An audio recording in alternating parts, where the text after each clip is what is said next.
Salut tout le monde, c'est ML2G et Ombrist. Hey, salut tout le monde! Et on se retrouve pour une vidéo où on va parler de nos avis à chaud et à froid. Plus à chaud du côté d'Ombrist. Très à chaud. Ouais, très à chaud en plus. Sur SummerSlam. Alors, pour vous expliquer un petit peu comment ça s'est passé. J'ai regardé SummerSlam en retard. Je pensais que ça commençait à 1h du matin le pré-show. Finalement, ça a commencé à 23h. Donc j'ai loupé tout le pré-show. J'ai regardé le show. Je me suis fait spoil le pré-show. Et ensuite, j'ai regardé le pré-show. Donc j'ai pas dormi de la nuit. Voilà. Et Ombrist, vu qu'il a travaillé toute la nuit, il est rentré et il l'a regardé le lendemain. Ouais, je me suis posé parce que j'en pouvais plus et j'étais complètement fatigué. Voilà. Donc, eh ben on va commencer par les matchs de pré-show. Et le premier match de pré-show, c'est un match dont j'en avais personnellement strictement rien à foutre, autant être honnête. C'était les Hardy Boys avec Jason Jordan contre The Miz et The Mistourage. Personnellement, j'ai pas regardé le match. Je l'ai écouté. J'ai de temps en temps regardé un petit peu ce qui se passait. Parce que, autant les Hardy Boys ils m'intéressent, autant aujourd'hui les Hardy Boys, bah ils ont fait le buzz à WrestleMania. Maintenant c'est roi des pâquerettes. On s'en fout des Hardy Boys. En gros c'est ça. Jason Jordan, le personnage qu'ils lui ont donné ne lui correspond pas. Ça lui va pas du tout. Et je l'aime pas du tout ce personnage là. Du coup non. Et après The Miz et The Mistourage, bon. Voilà, ça reste les heels, ça reste les méchants, ça reste bien pour eux. Et du coup ça part sur une victoire de The Miz. Une victoire surprise. Que j'ai beaucoup apprécié du coup parce que il a fait le tomber sur Jason Jordan et c'est que pour sa gueule. Et je suis bien content. Voilà. Bah, moi j'étais en train de manger mes haricots pendant que le match se faisait. Mais haricots. Oui, mais haricots rouges. Haricots Voilà. rouges. Parce que après le match, ouais, pareil, déjà le match avait été annoncé vraiment très en retard.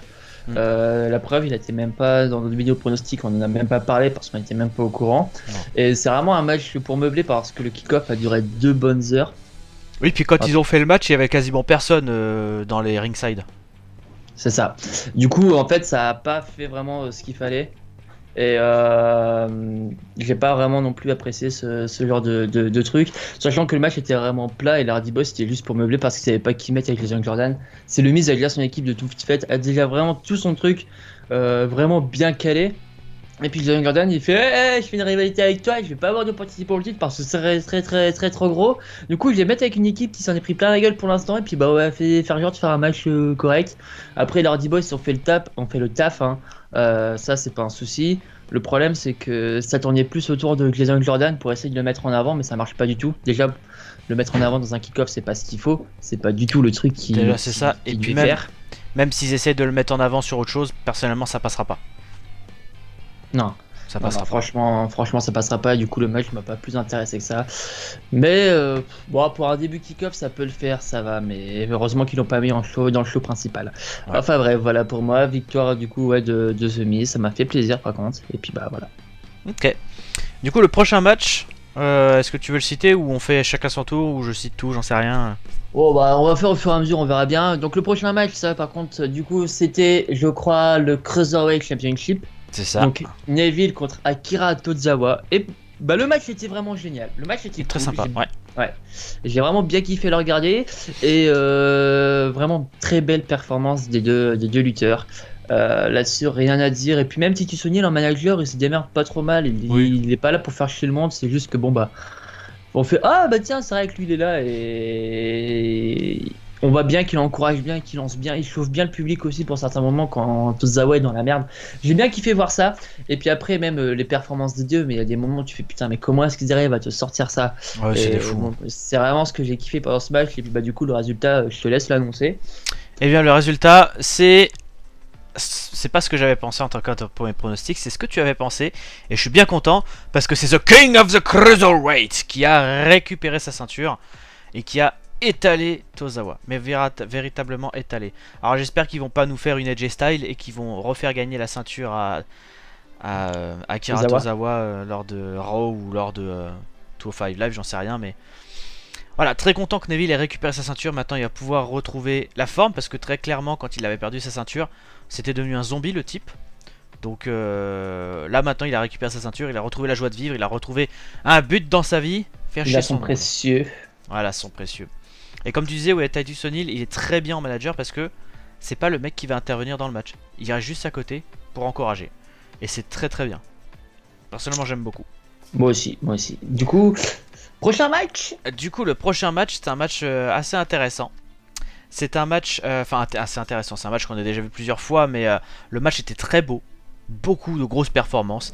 C'était les Usos contre le New Days pour le titre SmackDown Tag Team. Et ce match était excellent. Personnellement, j'ai énormément apprécié ce match-là. Et on part sur une victoire des... Usos. Voilà. Les Usos Trop ont bien. récupéré leur ceinture, ça fait plaisir parce que les New Days on en avait bouffé. Je les ai pas bouffés moi les New Days, toi tu les as bouffés. Moi je les ai pas bouffés pendant plus d'un an. Mais juste avant que le match commence, bah t'avais Kofi Kingston qui a fait ouais nous on était les champions, on leur restait plus d'un an. Je crois qu'il avait dit 370 ou 390 jours, je sais Ouais, plus. c'est un truc comme ça, ouais. Ouais on est resté super longtemps champion, bah c'est cool, bah là t'as perdu mon petit pote hein. Et ils se sont fait étaler par les Usos. Et les Usos c'est vraiment des bourrins. À chaque fois qu'il y a un match avec les Usos, même avec les New Days, hein, c'est un truc de dingue. Je trouve ça dommage par contre qu'il a été dans le kick-off ce match là parce qu'il méritait vraiment d'être dans le show. Contrairement à un match avec Randy Orton. Bref, on verra plus tard, on en reparlera. Mais C'est ça. très très très beau match et très content de la victoire des Usos du coup. Moi aussi, très belle performance des deux. Puis en fait, les Usos, ça me fait plaisir. C'est que, en fait, quand ils étaient en face, on s'en battait limite les couilles. Ils perdaient limite tout le temps. Ils étaient proches du globing, quelque chose. Et là, en fait, le fait de voir que plus le temps passe, mais plus ils sont bourrins, ils sont bien hard dans leur prise. Et ils ont vraiment aussi un petit côté tacticien qu'ils n'avaient pas avant. Ouais. Et le fait, du coup, de voir qu'ils enchaînent les championnats comme ça. Et qu'ils restent, du coup. Et que du coup le côté heal les fait monter plutôt que dire ouais c'est juste deux petits heals comme ça à la con, ça fait plaisir. Le seul truc qui m'a pété les couilles c'est que c'est encore New Day Usos et qu'il y a d'autres équipes qui mériteraient d'avoir une chance. Et je pense par exemple comme j'en parlais juste avant, je pense également à The Ascension qui était très bon mais que là ils sont complètement tirés vers le bas par la WWE. Mais c'est pas la seule superstar comme les seules superstars comme ça. C'est bien le problème, c'est que laisser la chance à d'autres personnes parce que bah au bout d'un moment à force de recycler les mêmes matchs, même si la performance va être bonne, on va s'en foutre tellement bah on a revu ces matchs. C'est Oui, juste puisque ça. t'auras beau nous servir une bonne glace, au bout d'un moment la glace on va en avoir marre quoi, même si elle est très bonne. Ouais, si tu bouges tout le temps la même chose, ça peut le faire quoi. Oui, et puis ça je parle d'expérience hein. Tu vois le petit Twix ici, j'en ai tellement bouffé en regardant le SummerSlam, j'en veux plus là, là ça me dégoûte. Moi il me reste Ah, que bah. ça de mon sifflard. Ah le mec. Bon le sauciflard tu peux pas être à bout. C'est ça. Tu peux pas être dégoûté, c'est impossible. Bref, du coup on va passer au prochain match qui là par contre sera un match de show, donc je te laisse l'annoncer. Alors le premier match de show, j'étais étonné que ce soit ce match-là en premier. Ça m'a cassé les couilles d'ailleurs. C'est John Cena contre Baron Corbin.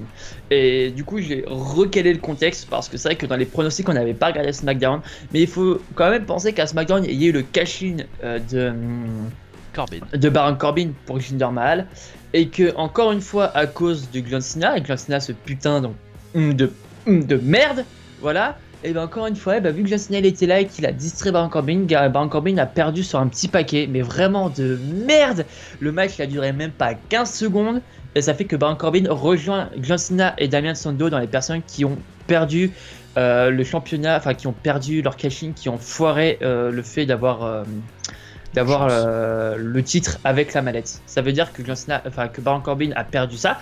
Donc je disais que tiens, pourquoi pas Baron Corbin, vu qu'il était ultra vénère du coup d'avoir perdu, il aurait défoncé la gueule à John Cena en disant putain, mec qui m'a fait foirer ça, ça va pas se passer comme ça. Et bah non. On commence le match avec comment il s'appelle, John Cena qui chante avec le public Where's your briefcase, hein? Where's your briefcase? Pour bien faire chier Baron Corbin et puis bah voilà hein, j'annonce que John Cena il a gagné. Voilà, alors ça partait sur un match qui allait être intéressant à regarder parce que Baron Corbin est quand même un très bon athlète. John Cena aussi est un très bon athlète.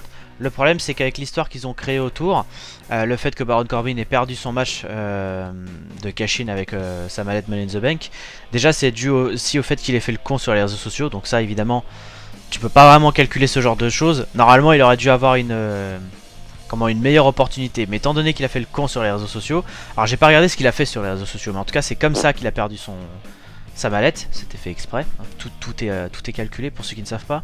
Et c'est pas du faux le catch, hein. Je vous entends toi derrière, toi qui dis que c'est du faux, un petit con, va te calmer là. Bref, on en reparlera dans une autre vidéo, ça, voilà, vous inquiétez pas. Mais du coup, voilà, le fait est que ils sont en train de rabaisser Baron Corbin, il était au top avec la mallette, Et là ils sont en train de le rabaisser. Et c'est con parce que il a changé de musique d'intro, ce qui fait que bah il voulait vraiment le pousser en avant. Et juste pour quelques erreurs, le rabaisser comme ça c'est vraiment un truc de malade. La WWE ne laisse rien passer. Bref, du coup bah comme tu l'as dit, c'est John Cena qui a gagné le match. Et finalement il était pas si terrible que ça le match. Non, pas intéressant du tout. Voilà. C'est des matchs, ça fait partie des matchs que je préférerais oublier, personnellement. Parce que. Oui, parce que. Non, oui, j'allais dire. Parce que c'était caca quoi. Voilà, et puis une superstar qui a un putain de potentiel, le réduire à que dalle et l'écarter juste pour une connerie. Enfin, arrêtez quoi. Je veux bien que ce soit du best for business, mais dans ces cas-là, excusez-moi, mais WWE, vous arrêtez de faire chier et vous enlevez les superstars des réseaux sociaux. Ça flingue juste tout. Merde. Ah oui, mettre les réseaux sociaux ouverts pour les catcheurs, je suis désolé, mais si t'as une rivalité entre deux catcheurs et que tu les vois sur Twitter en train de mettre une photo, ouais, on a mangé une glace au parc Disney. Super la rivalité, super, merci, vachement sympa. Bref, on va passer au prochain match. Ce sera Natalya contre Naomi. Donc Natalya avait gagné le droit de se battre contre Naomi pour le titre SmackDown Women Champion. Et le match était très sympa, des coups portés vraiment très puissants. Des prises de soumission très serrées et le match était beau, vraiment très beau. Bon, entre les corps féminins qu'on voit lutter, c'est un peu hypnotisant, on va bien l'avouer. Et on va partir sur une victoire, et cette fois-ci c'est bel et bien la première défaite de Naomi pour sa ceinture. C'est Natalya qui a remporté la ceinture. Changement de titre. Pour l'instant, il n'y a que des changements de titre depuis le début de ce show SummerSlam. Et du coup, Natalya, comme je le dis, a remporté la ceinture. Et c'était vraiment très cool. Ce match-là était très sympa. C'est pas le meilleur, mais il était vraiment très cool. Et puis ça faisait des années que Natalya n'avait pas remporté un titre. Ouais, ça faisait 5-6 ans, je crois qu'ils avaient dit. Ouais, c'est ça, 5-6 ans qu'elle n'avait pas remporté de titre. Donc c'est vraiment bien pour Natalya, ça va pouvoir un peu remonter. Après, je sais pas vraiment ce qui va se passer vis-à-vis de Naomi et tout. Après, comme on disait, le match était vraiment bien monté, était vraiment bien formé aussi. Des belles prises parfaitement exécutées. Il faut quand même noter que Natalya a gagné sur un sharpshooter. Donc encore plus humiliant que de perdre par tomber, elle a soumis son adversaire. Ouais. Elle a soumis Naomi et j'aurais bien aimé être à sa place. Pardon. Oh. Voilà. Par contre, une petite chose où j'ai un petit peu été déçu, c'est que Carmella n'est pas venue. Elle a regardé, elle a fait ouais. Elle a regardé. Mais bon, après, c'est vrai que Natalya, une fois qu'elle avait gagné la ceinture, elle était encore debout et je dirais pas en pleine forme, mais elle avait encore de la forme quoi. Donc, et vu que Carmella, elle est plutôt petit pipi quoi, elle y est pas allée. Je sais pas quand est-ce que du coup elle prendra sa mallette, mais à tous les coups, elle va pas la perdre sa mallette. Elle va vraiment s'en servir à bon escient à un moment. J'espère bien. Elle a un an pour ça de toute façon. C'est ça. Donc, du coup, prochain match. Alors, prochain match, j'ai un trou de mémoire. C'est magnifique. C'est avec une escapée Follier. Une escapée Follier. Une escapée toute huilée en caleçon. Avec de grands monsieur. Putain. Big Cass contre Big Show. Oh putain, oui. Bah, le mec. Oui, c'est bon, j'ai comprendre maintenant. Ah voilà. Donc on a Big Cass contre Big Show dans un Shark match. Et en gros, tu as Enzo Amore dans la cage en haut et qui est en train de faire, qui danse comme ça, comme une merde en haut en disant ouais, tu pourras pas battre Big Show. Putain, grande gueule là, tout le temps en train de faire sa grande gueule. Du coup, je te laisse en parler du match parce que t'aimes bien Big Cass et Enzo Amore, hein? Ah, mais c'est bon, maintenant, c'est fini, mon test, écoute. Au revoir. Non, alors, Big Cass, il n'y a rien à dire. Il a bien joué son côté, il est bien casse-couille. Mais Enzo Amore, de toute façon, la WWE avait décidé de le punir. Ça, c'est sûr et certain. Ça a même été dit partout dans beaucoup de sites de news. Ah ouais, je savais pas ça. Le fait de l'humilier comme ça, parce que c'est de l'humiliation, on avait quand même Enzo Amore en haut qui voulait passer à travers les barreaux de la cage, donc il s'est fait oh bah tiens, pour passer, et si j'ai enlevé mon t-shirt et ma veste, du coup il enlève, et puis il fait oh attends, bah mon pantalon il fait chier aussi, et bah je vais me mettre en caleçon, avec un petit caleçon un peu ridicule, vous savez, le genre de caleçon avec des canards qu'on a mais qu'on n'assume pas de mettre, hein, ce genre de truc. Et puis après il fait oh bah attendez ça marche toujours pas. Et bah il va aller dans son futal et puis il va sortir quoi? Un espèce de lubrifiant. Comme ça il va pouvoir bien huiler son tout corps pour passer à travers la cage. Sachant qu'il passait même avec les freins il passait hein, c'est sûr et certain. Et du coup après il fait ah bah attendez je vais mettre des gants en plus comme ça va être beaucoup mieux. Et là en fait il passe, il descend de la cage et là il se prend un Bigfoot de Big Cass et au revoir Enzo. Tout ça pour coucher. rien. Ouais, c'est ça, c'est complètement débile. Mais du coup, j'étais pas au courant que la WWE voulait le punir. Et pourquoi du coup, ils voulaient le punir? Alors, je te redirai ça sûrement après la vidéo parce que j'ai un trou de mémoire. Ok. J'ai vu ça scroller, je leur parlerai après. Ok, ça marche. Du coup, on part sur une victoire de Big Cass qui a démonté Big Show. Et pour la petite info, Big Cass avec Luke Gallows et son partenaire ont cassé la main de Big Show. Enfin, cassé, ils lui ont défoncé la main. Donc la fameuse main qui fait le knockout punch. Le knockout punch. C'était soi-disant cassé. Mais bon, ça c'est pour le scénario évidemment. Et bon, il avait quand même mal. Hein. Il avait quand même mal, ça se voyait pendant le match. C'était très bien joué en tout cas s'il avait pas mal. Mais du coup, il a perdu. Parce que justement, bah, il n'était pas assez puissant pour mettre KO Big Cass. Et Big Cass, je pense qu'il va partir vers une carrière de gros bourrin. Et il a toutes ses chances pour gagner un titre. En tout cas, moi je le vois bien avec un titre. Ouais, moi aussi. Intercontinental, ce serait bien. J'aimerais bien. Voilà. Alors, on va passer au prochain match. Alors, si vous voulez, on va avoir Randy Orton contre le jobber Rusev. Donc, le match, comment ça se passe? Je vais vous expliquer. C'est rigolo, vous allez voir. Randy Orton, il arrive sur le ring. C'est moi Randy Orton. Et t'as Rusev qui arrive, qui lui démonte la gueule. Tout va bien. Mais il lui met la race, hein. Il lui met la race. La sonne cloche, parce que Randy Orton, il fait ouais, t'inquiète, j'ai mal, mais ça va le faire, vas-y, lance. Et Randy Orton, RKO, tombé, fini. Il avait même pas enlevé sa veste, Randy Orton. Ça avait à peine sonné la cloche, qui lui fait un RKO, c'est fini. Sans déconner, il vous a fait quoi, Rusev? Rusev, il revient, il était blessé, vous lui faites perdre contre John Cena dans un match complètement pourri, et là, mais il a... Non. Donc pour moi, maintenant, Rusev est devenu un jobber, point. Et en plus, tu vois, sur mon papier, ça c'est écrit en gros, j'ai souligné, enfin, j'ai entouré en gros, en gras, nul. Nul, alors, nul. Il y a eu une histoire aussi. Ça commence à remonter d'avant la blessure de Rusev. Rusev s'est coupé les cheveux.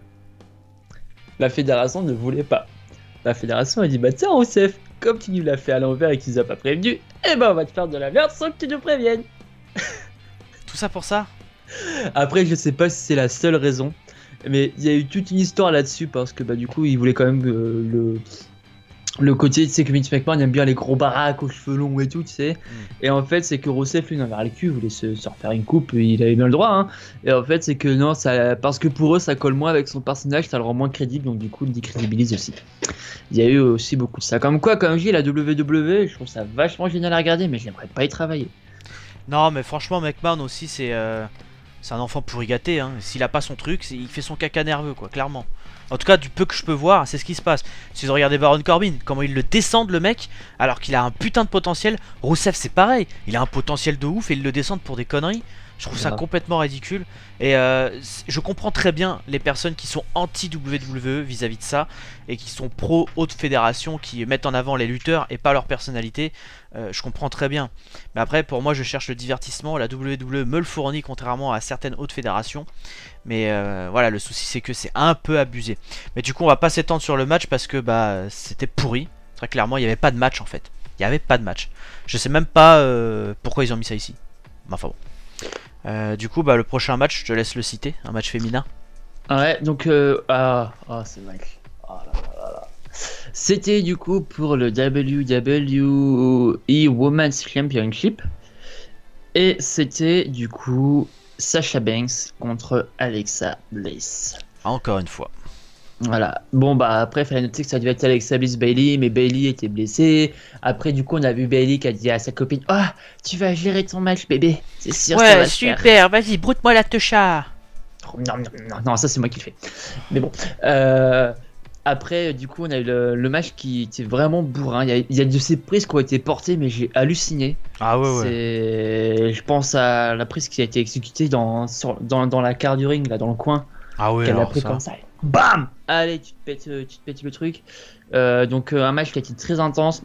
Et pour vous dire, en fait, ce match-là, quand je suis rentré chez moi, du coup, en rentrant du boulot, il devait être sur les coups de 2h, 2h30 du mat.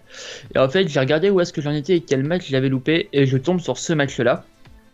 Donc je scrolle un peu Twitter aussi, et du coup, je me suis fait spoil par Funko Pop, ces petites figurines de merde, hein. Ils ont dit, ouais, il y a Sasha Banks qui est en train de faire son match, regardez, on a nos pauvres Sasha Banks, et puis en dessous, je vois un tweet qui arrive juste après instant, ça mettait Congratulations de boss. Putain. Du coup, 2 minutes après, je voyais le tomber de Sasha Banks sur Alexa Bliss. Donc, match très intéressant. Et bah, victoire de Sasha Banks, du coup, qui a remporté son titre face à Alexa Bliss. Donc, comment ça va se passer par la suite, on va voir. Mais je veux quand même revoir Alexa Bliss championne bientôt parce que, bah, de toute façon, c'est un régal pour les yeux, cette nana. C'est tout. Ah oui, et puis très honnêtement, je pense qu'on reverra Alexa Bliss et qu'on n'en a pas fini de l'entendre parler parce que la promotion de No Mercy, c'est la tête d'affiche Alexa Bliss. Donc, à mon avis, on va sûrement la revoir et dans une autre forme, peut-être encore plus heal qu'avant, j'en sais rien. Mais en tout cas, c'était très creepy la présentation de No Mercy. Ah, hein. j'avoue, avec le petit les masques et tout. C'était très creepy. Bah, bref, du coup, on verra ce que ça donnera. Mais voilà, victoire de Sasha Banks. Bon, un peu déçu quand même que Sasha Banks ait gagné, alors que personnellement, Sasha Banks, j'en ai un peu marre de la voir.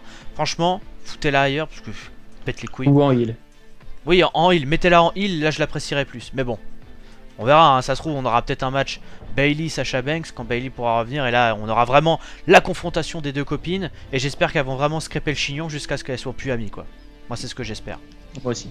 Mais bon, du coup, prochain match, nous allons passer à un match où je découvrais pour la première fois de ma vie, enfin je l'avais déjà vu en vidéo mais pas en live, The Demon King, Finn Balor contre Bray Wyatt. Et ce match là déjà,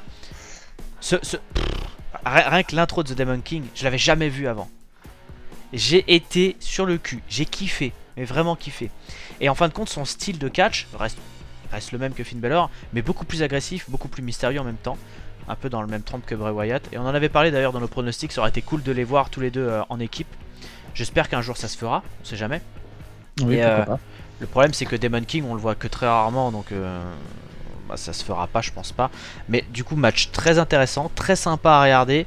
Et on part sur une victoire de Finn Balor. Donc c'était un petit peu téléphoné vu que le grand retour de The Demon King. Et je sais même pas d'ailleurs, toi tu vas peut-être pouvoir me le dire, mais à chaque fois qu'il s'est battu avec The Demon King, est-ce qu'il a déjà perdu un match? Alors sur NXT, je ne pourrais pas te dire parce que bah du coup NXT, j'ai pas vraiment suivi. Peut-être, je dis bien peut-être, mais à mon avis, c'est les taux de défaite en Demon King sont très bas. Mais en tout cas, depuis le roster principal, Demon King est sorti 2 fois. Donc il est sorti à SummerSlam l'année dernière contre Seth Rollins pour justement le titre universal. Donc à ce moment-là. Et où c'était leur nouveau titre de Raw et tout. Et Finn Balor avait gagné, mais a dû rendre son titre par cause de blessure. Et là, du coup, un an après, même schéma, on a du coup Finn Balor en Demon King qui revient et qui remporte son match. Donc pour l'instant, aucune défaite dans le ressort principal de Finn Balor en Demon King. Bon, il est apparu 2 fois, mais c'est quand même 2 victoires assurées. Ok. Voilà. Très bien, bon on va pas s'étaler sur ce match là, sinon ça va durer trop longtemps, mais vraiment, c'était intéressant de voir ces deux lutteurs catchés. Puis on avait des prises quand même qui étaient assez balèzes. Oui. Et puis c'était un petit jeu parce qu'il y avait le côté un peu creepy de Bray Wyatt avec ses positions bizarres, ses gestures et tout. Mais d'un côté, c'est qu'il y avait Finn Balor qui se enchérissait, donc c'était un peu qui va le plus impressionner l'autre. Et justement, sur la fin du match, il y avait Bray Wyatt qui commençait à retourner sa tête comme ça. Et là, il voit Finn Balor qui se relève d'un coup, mais qui le fixe. Et puis, comme un chat prêt à bondir.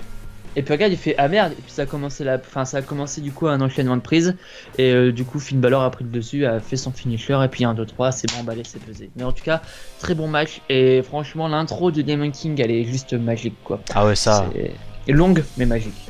C'est ça. Du coup, prochain match, je te laisse le citer. Ah, c'est le match que je pense. Oui. C'est ce match. Mais c'est le match par équipe. Voilà. C'est Cesaro et Sheamus contre The Shield, Dean Ambrose et Seth Rollins. Et ce match, mais Kiki tout dur. Kiki putain du tout dur. Ah, mais c'était de la surenchération. Magistral. De la surenchération, ça se dit. De la surenchère, c'est de la surenchère sur surenchère. Ouais, voilà. Ça n'arrêtait pas, c'était. Ça montait. C'est ça, c'était magique. En fait, comment expliquer, c'est vraiment une tension parce que The Shield c'est une équipe dans laquelle, enfin, elle est pas complète, il manque Roman Reigns, mais The Shield c'est une équipe dans laquelle ça fait 3 ans qu'on attend son retour, que ça fait 3 ans qu'il a implosé avec le coup de pute de Seth Rollins, et depuis ce jour-là, j'attends toujours de les revoir. Donc il y a eu toujours des moments où on les voyait pendant le temps d'un match où ils étaient du coup dans la même merde s'entraider, mais on n'a jamais eu de gros trucs, et là on les voit revenir ensemble. Et c'est vraiment ça. On a la nostalgie de l'ancienne équipe qui revient, donc on est super content du coup de ça. Et puis il cache avec une de ses cohésions, mais ça se fait super bien, même dans la galère. C'est ça, c'est que à un moment Dean Ambrose était tout seul, mais Rollins est venu sauver la peau d'Ambrose, mais avec une prise de malade mental, littéralement, parce que avec Cesaro qui était assis sur le 3ème coin, et t'as Rollins qui saute, qui fait un Recanrana, et du coup qui fait chuter Cesaro sur Sheamus qui est en train de porter Dean Ambrose pour du coup libérer Dean Ambrose, et qu'après Dean Ambrose fasse son Doddy Dix, mais c'était juste oufissime. Ah ouais, moi j'ai gueulé comme un taré, et du coup je l'annonce, victoire du Shield. Voilà, encore une fois, un changement de titre. Depuis le début, on ne fait que de changer de titre. Et très content aussi parce que je les avais jamais vus catcher ensemble. Enfin, en tout cas, dans cette équipe The Shield, encore une fois. Donc j'ai hâte de voir s'il y a peut-être possibilité que leur vieux copain Roman Reigns les rejoigne. Mais étant donné que il y a absolument rien entre eux en ce moment, absolument rien.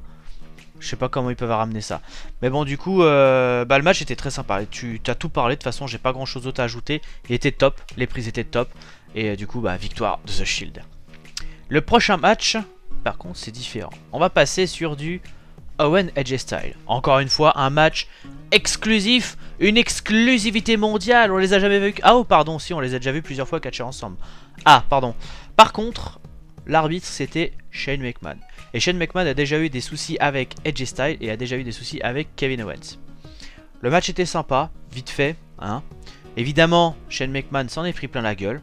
Parce que à chaque fois qu'on a un arbitre qui n'est pas un vrai arbitre, il s'en prend plein la gueule. Voilà, c'est la coutume. Bon, il a quand même fait il a quand même poussé ses adversaires. Enfin, il a quand même poussé Owens et Edge Styles, pardon, pendant le match. Ce qui fait qu'à mon avis, on va sûrement entendre des répercussions derrière. Surtout de la part de Owens, parce que Owens a perdu. Edge Styles a gardé son titre. Et si vous voulez, Owens a failli gagner. Sauf que, à mon avis, il va y avoir encore des tensions. Et à mon avis, on n'a pas fini d'entendre parler de ces deux gars-là. Et franchement, ça va me péter les couilles parce que j'en ai marre de les voir tout le temps ensemble. Il y a plein de lutteurs. Putain, mettez Sami Zayn. Mettez putain de Sami Zayn contre Edge Styles, j'en sais rien. Tu pourrais avoir un match intéressant en plus. Parce que ces deux, je dirais pas high flyer, mais ils sont quand même bien. Ah, ils se ressemblent plus. Owens, mettez-le sur un titre universel par exemple. Ça lui irait bien aussi. J'en sais rien. Enfin bon, bref. Edge Styles a gagné. Le match était sympa mais sans plus. Très, très clairement. Donc moi j'en dirai pas plus. Moi je me suis fait chier, point final. Ok, donc si tu veux tu peux citer le prochain match que tu adores. Ah bah oui, tu m'as entendu en plus réagir à ce moment-là. Ah oui, je t'ai entendu réagir. Ça Voilà. balançait la salière là. Oui, les noms d'oiseaux, la salière. C'était le match de Shinsuke Nakamura contre Jinder Mahal pour le titre de la WWE. C'est de la merde, de la grosse merde. C'est tout ce que t'as à dire? Non, alors un match très intéressant. Voilà. Très belle performance de Shinsuke Nakamura. Là, par contre, il en a envoyé. Je l'ai trouvé, il y a certains prises que je l'ai trouvé ouf qui sortent comme ça.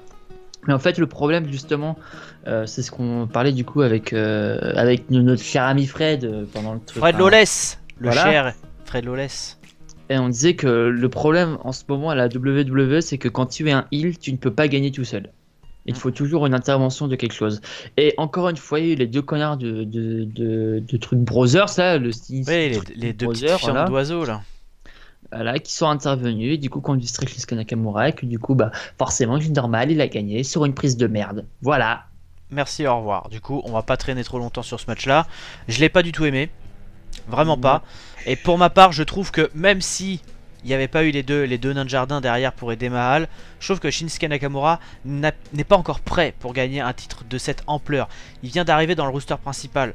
Laissez-lui le temps de refaire ses preuves. C'est pas parce qu'il a battu John Cena que ça y est, c'est le mec le plus fort de la WWE. Faut arrêter. Il a du talent, très clairement. C'est un très bon catcheur Nakamura. Il a été champion à New Japan Wrestling, champion NXT. D'accord. Mais voilà, il en faut un peu plus quand même. Enfin, personnellement, je trouve qu'il en faut un peu plus.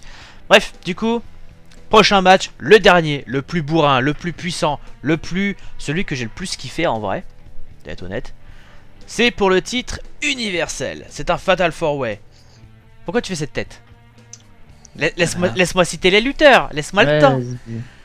Brock Lesnar contre Braun Strowman contre Samoa Joe contre Roman Reigns. Voilà, Fatal 4-Way. Que dire? Ça va être difficile de parler de ça parce que moi j'ai absolument kiffé le match alors que Ombris n'a absolument pas du tout kiffé le match. Donc je vous avouerai que ça va être compliqué d'en parler proprement, mais en gros, moi ce que j'ai kiffé, c'est que Brock Lesnar se fasse laminer, mais vraiment laminer par Braun Strowman. J'en avais des frissons tellement que c'était bon de le voir se faire défoncer par Braun Strowman. J'ai rien contre Brock Lesnar, attention, je l'aime beaucoup Brock Lesnar, mais voilà, pour avoir un nouveau champion, il faut que Brock Lesnar se fasse littéralement écraser. Et Braun Strowman est cet homme-là. Personne d'autre que Braun Strowman n'a mis à mal Brock Lesnar comme on a pu le voir maintenant. Samoa Joe l'a peut-être mis à mal pendant un match à Battleground, mais ça n'a pas suffi. Non, c'était Great Balls of Fire, pardon. Et Roman Reigns, voilà, Roman Reigns, de toute façon, on va pas en parler plus que ça parce que tout le monde l'aime bien, tout le monde le déteste. Quoi qu'il fasse, de toute façon, on n'aimera pas ce qu'il fait. Malheureusement, c'est comme ça que ça se passe. Mais Braun Strowman, quoi. Il a fait passer Brock Lesnar 2 fois à travers une table de commentateurs, mais limite d'affilée, quoi. Et que je te le prends en Power Slam, blah. Ah bah tiens, t'es pas mort, bah je te prends en Power Slam, blah. Et après, bah t'as les services médicaux qui sont arrivés, qui ont ramené Brock Lesnar sur une civière. Et t'avais comment qui s'appelait déjà son avocat. Putain, j'ai oublié son nom, Paul Heyman. Voilà, t'avais Paul Heyman qui disait No, Brock, no, what have you done? Ah mais c'était un truc de malade, comment il gueulait. Et t'avais Braun Strowman qui rigolait, qui était tout content, il était tout fier de lui. Puis après le match s'est enchaîné comme ça, on a eu des spears, on a eu des techniques de finition de Samoa Joe, on a évidemment eu des bonnes prises de Braun Strowman qui a défoncé tout le monde. L'escalier qui a volé. Et l'escalier qui a volé, putain il se l'est pris dans la gueule d'ailleurs. T'as Roman Reigns qui a mal pris l'escalier, qui lui a balancé dans la gueule à Braun Strowman et lui a mal donné le coup dans la gueule à Braun Strowman parce qu'il lui a ouvert le front, enfin le crâne par ici juste à côté de l'oreille. Et ça, je l'ai vu dire et qu'il lui a mal foutu le coup et que bah il s'était blessé en fait. C'est dommage. Et du coup ce qui s'est passé c'est que pendant le match, Brock Lesnar est revenu. Rien à foutre des officiels de la WWE, non je m'en fous, je veux aller dans mon match. Mais ce que je trouve vraiment con, et je trouve ça débile, c'est que c'est un match pour la ceinture. Si tu enlèves le champion parce qu'il est blessé, tu arrêtes le match. Je sais pas, t'arrêtes la personne qui l'a blessé, c'est Braun Strowman qui l'a mis KO, donc je sais pas, victoire par KO, non? Enfin bref. Brock Lesnar est revenu, Brock Lesnar a vaincu. En gros c'est ça. C'est ce qui me pète littéralement les couilles, mais j'aime pas ça. Je t'avouerais que la fin, j'étais content de voir que Brock Lesnar a gagné, mais déçu en même temps. Parce que le match était très bien, et le fait qu'il ait gardé sa ceinture face à 3 mecs puissants, ça prouve que tu vois c'est un bonhomme Brock Lesnar, et que c'est pas le petit pipi. Mais après tout le monde le sait que c'est pas le petit pipi Brock Lesnar, hein, tout le monde le sait. Donc je pense que ça aurait mérité plus de choses, mais pour moi c'est un des matchs que j'ai préféré. C'est con mais c'est un des matchs que j'ai préféré. Ah mais le match était bien était bien, oui non, c'est juste que tu dis ouais Brock Lesnar c'est un bonhomme de rien du tout, littéralement de rien du tout. Il s'est fait mettre à l'amende par Braun Strowman en l'espace de très peu de temps. Il s'est bouffé le spear de la barricade, il s'est fait malmener par littéralement tout le monde. Il reste absent pendant plus de la moitié du match. Il revient, t'as tout le monde qui est déjà à moitié KO. T'as Roman Reigns qui le met en PLS total. Et juste pour un F5, pour un putain d'F5 de merde qu'il arrive à porter par je ne sais quel miracle, il gagne. Ce n'est pas comme ça que ça marche. Tu vois, j'aurais même été plus content si Braun Strowman gagnait. Là au moins il l'aurait mérité. Même Samoa Joe qui... Enfin... Désolé, mais Samoa Joe, Roman Reigns, Braun Strowman, les trois sont restés dans le match du début à la fin, même s'ils ont galéré, ils sortent pas par une putain d'équipe médicale qui est là juste pour faire le show et que t'as derrière le public qui chante hey, goodbye. Merde, juste putain de merde. Pour moi, Roman Reigns aurait dû gagner le match parce que Roman Reigns sur la fin, il a quand même géré, même si c'est bouffé je ne sais combien de prises, il a quand même resté debout. Ça aurait dû se passer comme ça parce que là, je le dis clairement, hein, WrestleMania, le prochain WrestleMania, ce sera Brock Lesnar, Roman Reigns encore une fois. Je le dis. On va encore avoir un main event de merde parce qu'on va encore avoir Roman Reigns et que les gens s'en battent déjà les couilles de lui et vont le remettre encore en top. Ça va faire 4 putains de main event qu'il va avoir alors que les personnes comme CM Punk et les autres, ils en ont eu aucun juste parce que c'est le chouchou de Vince McMahon. Et ça me fait chier de dire ça parce que j'adore Roman Reigns, mais on le voit trop. Et d'ailleurs, je commence à voir pourquoi les gens le huent. Mais là, il aurait son titre de champion, il aurait fait un petit règne, et par la suite, il aurait perdu par exemple contre Braun Strowman, même pourquoi pas Big Cass ou Samoa Joe, et puis ça aurait mis fin au truc. Et Roman Reigns, il l'aurait mis ailleurs, ou genre à rejoindre The Shield, ça aurait passé nickel. Mais non, forcément, ils vont récarter le truc parce que c'est pas trop beau, il nous faut Brock Lesnar parce que voilà, c'est une tête d'affiche et tout. Merde, voilà. C'était très salé. Non. Mais oui, c'est vrai que si on a un WrestleMania comme ça, bah ce serait triste vraiment. Et clairement, je trouve ça dommage. T'as bien fait de citer CM Punk parce que CM Punk le méritait vraiment. Et bon, bah c'est triste, mais c'est comme ça. Bref. De toute façon, on va s'arrêter là pour cette vidéo. La vidéo a assez duré. Vous avez nos avis sur SummerSlam, qui pour moi était un très très bon show. Je l'ai vraiment kiffé. La note. Dis pas la note. La note. Ouais. Faut que je donne une note à SummerSlam. Bah oui, on l'a fait, ça fait quelques pay-per-view qu'on le fait. Ah ouais, j'avais oublié, tu vois. Ça fait un mois qu'on n'a pas tourné de truc de pay-per-view. J'ai plus l'habitude, hein. Voilà. C'était une note sur 20, c'est ça qu'on donnait? Oui. Une note sur 20, je donnerais 16. Parce que rien n'est parfait, donc on peut pas aller jusqu'à 20. Non, je lui donnerais 15. Parce que... Non, 14 parce que Orton Rousseff, c'est 2 points en moins direct. Hein. 14 sur 20. 14 sur 20. C'est correct. C'est correct. Hein. Ouais. Parce que moi dans les matchs que j'ai pas apprécié, c'est le premier match du pré-show qui était pourri. Cena Corbin, j'ai trouvé ça inadmissible qu'on rabaisse Corbin plus bactère alors que c'était c'est un lutteur qui a du talent et qui doit être mis en avant. Donc ça, 1 point en moins. Big Cass Big Show, c'était pourri comme match, 1 point en moins. Orton Rousseff, 2 points en moins parce qu'il n'y a même pas eu de match, faut arrêter de déconner. Après il y avait quoi comme match? Si, Nakamura Mahal, 1 point en moins, donc on se retrouve à 14. Alors, si tu fais le calcul, on n'arrive pas à 14, mais moi je lui mets 14 sur 20. D'accord. Bah écoute, moi je vais être encore plus méchant, je vais lui mettre 12. Voilà. Wow. 12. Alors je vais vous expliquer pourquoi ça paraît très salé, mais comme je vous dis, moi je suis encore à chaud. Et en fait, c'est que même avant de tourner, j'étais déjà bien énervé, c'est ce qu'il faut savoir.